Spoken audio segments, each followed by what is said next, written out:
Hello, আসসালামু আলাইকুম। সকলে কেমন আছেন? আশা করি সকলেই ভালো আছেন। আজকে আপনাদেরকে আমি একটা গুরুত্বপূর্ণ বিষয় শেয়ার করব। সেটা হচ্ছে যে আপনি আপনার কনফিউশন ক্লিয়ার করতে পারবেন এই তথ্যটার মাধ্যমে। সেটা হচ্ছে আপনি মালয়েশিয়াতে আ কোথায় এবং কিভাবে, কোন কোর্সে, কতদিন মেয়াদে পড়াশোনা করতে পারবেন। এই প্রশ্নগুলোর অ্যান্সার আসলে আজকে আমি দিব। এটা আপনি খুব সহজেই নিজে ক্যালকুলেট করতে পারবেন। সেটা হচ্ছে যে আপনি যদি বাংলাদেশ থেকে এসএসসি অথবা ও লেভেল কমপ্লিট করে থাকেন, তাহলে আপনি মালয়েশিয়াতে ফাউন্ডেশন অথবা ডিপ্লোমা কোর্সে পড়াশোনা করতে পারবেন। ফাউন্ডেশন সাধারণত ১ থেকে ১.৫ বছরের হয় এবং ডিপ্লোমা ২ থেকে ২.৫ বছর হয়ে থাকে। আপনি যদি বাংলাদেশ থেকে এইচএসসি অথবা এ লেভেল কমপ্লিট করে থাকেন, তাহলে আপনি মালয়েশিয়াতে ব্যাচেলর অথবা ডিপ্লোমা কমপ্লিট করতে পারবেন। ডিপ্লোমা ২ থেকে ২.৫ বছর এবং ব্যাচেলর ৩ থেকে ৪ বছর হয়ে থাকে। সো আপনি যদি মালয়েশিয়াতে আসতে চান মাস্টার্স করার জন্য, তাহলে আপনাকে বাংলাদেশ থেকে ব্যাচেলর কমপ্লিট করতে হবে যেকোনো ইউনিভার্সিটিতে। ব্যাচেলর অথবা অনার্স যেটা বললেন। সো আপনি যদি ব্যাচেলর অথবা অনার্স কমপ্লিট করেন, তাহলে আপনি মালয়েশিয়াতে মাস্টার্সে পড়াশোনা করতে পারবেন। তো মাস্টার্স হচ্ছে ২ থেকে ২.৫ বছর, ৩ বছরও হয়ে থাকে। মিনিমাম ১.৫ বছর।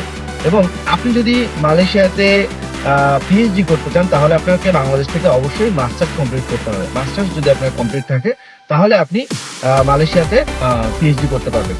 সো পিএইচডির মেয়াদ সাধারণত ২ বছর থেকে উপরে ৭ বছর পর্যন্ত হয়ে থাকে বিভিন্ন কোর্স এবং রিসার্চের উপর বেস করে। তো আপনি এখানে যতদিনের কোর্সের কথা বললাম, আপনি ঠিক ততদিনের ভিসা এখানে হচ্ছে পাবেন। সো এই ব্যাপারটা হচ্ছে আপনাকে মাথায় রাখতে হবে। এবং আপনি এখানে কি কোর্সে পড়াশোনা করতে পারবেন? কোর্সটা হচ্ছে যে আপনি এখানে কি প্রোগ্রাম চুজ করতে পারবেন। আপনি এখানে accounting, hospitality management, hotel management, IT, cyber security, এছাড়া বিভিন্ন রকম কোর্স বা প্রোগ্রাম আপনি এখানে পাবেন। সো এইটা হচ্ছে আপনার এখন কনফিউশন ক্লিয়ার হলো যে হচ্ছে আপনি কোন পড়াশোনা করার পরে এখানে এসে কোন কোর্সটাতে কত মেয়াদে এখানে পড়াশোনা করতে পারবেন। সো এটার পরে আপনার কাছে ইনফরমেশন প্রয়োজন হচ্ছে যে কোন কোর্সের জন্য কত টাকা হচ্ছে আপনার খরচ।